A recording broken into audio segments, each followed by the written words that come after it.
Ayun mga kababayan ko, ako lamang ba ang nakapunan na napakarami pong lumalaban ngayon? Kahapon talagang pinagmamasdan ko po talagang napakarami ho ng mga realista na talagang dumalo diyan po sa Labor Day. Ayun mga kababayan ko, awareness na rin po at may nagtanong po sa atin po na mga followers at mga kaibigan po natin na bakit daw ba dumadami ngayon itong lumalaban sa ating pamahalaan. Ang dami yung issue eh. Ang dami yung issue. Yan ho yung pangunahing gusto ng Communist Party of the Philippines, yung issue. Yung maraming pag-uusapan, yung maraming issue na corruption, yung tipo na maraming magnanakaw pero wala akong napapanagot ang estadong ito. Iyan po ay gustong gusto ng Communist Party of the Philippines at diyan na po lalabas yung kanila po mga propagandista. Lalo't higit dito po sa sabi nga ho natin ay sa mga ibang Facebook page po ng makakaliwang grupo ng Communist Party of the Philippines. Yan po ay sinasamantala nila dahil nga sa isa pa, yung ginagawan po nila ng propaganda ngayon, ayun di umano ay lehitimong encounter ng communist terrorist group na New People's Army at ng ating pong kasundaluhan dyan po sa Tuboso.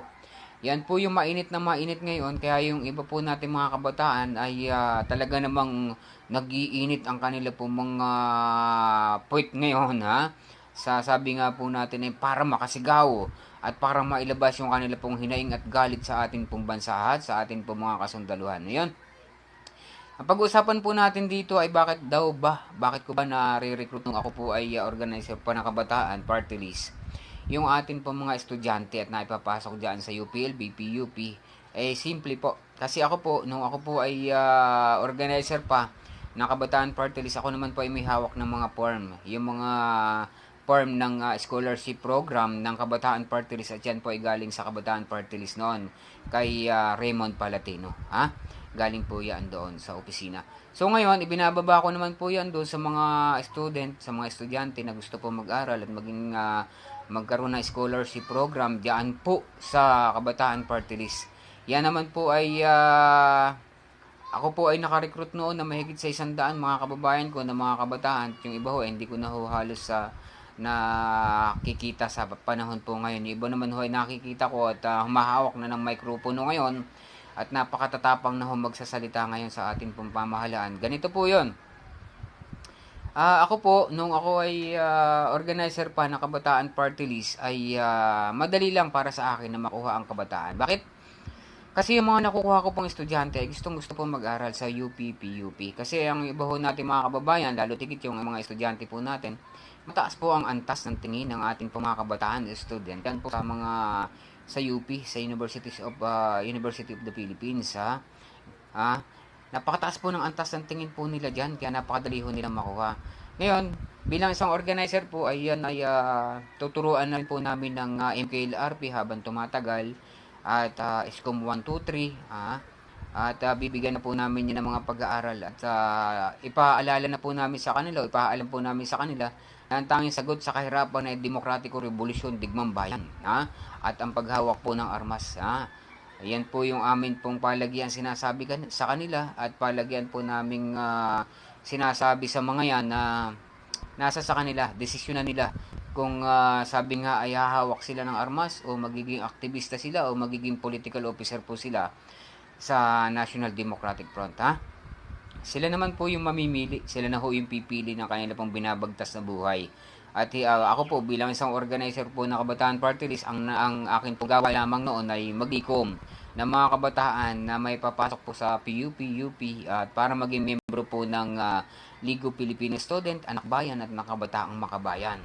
Yan po yung napakadali para sa akin na makuha ang isang estudyante kapag pinapangakuan po ng mga scholar program, yung mga scholarship program, lalo tigit ng Kabataan Party List, napakadali hong makuha ng mga iyan, mga kababayan ko.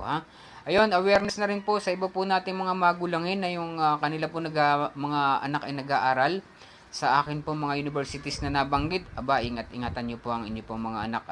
At ako po bilang isang dating rebelde na nagbalik loob sa ating pamahalaan ay palaging nandito po. Kung kayo po ay may tanong, ay tanong lamang po kayo at bibigyan po natin ng tugon. At maglalabas po tayo ng mga videos na kagaya po nito. Tutugunan po natin yung inyo pong mga tanong At harinawa naman po ay masasagot ko yung inyo po mga katanungan at tulungan niyo po ako. Sabi nga po natin, kung may puna kayo sa aking mga sinasabi, pwede niyo po akong punahin at pwede niyo po akong ituwid sa akin pong sinasabi. At yan po itatanggapin ko.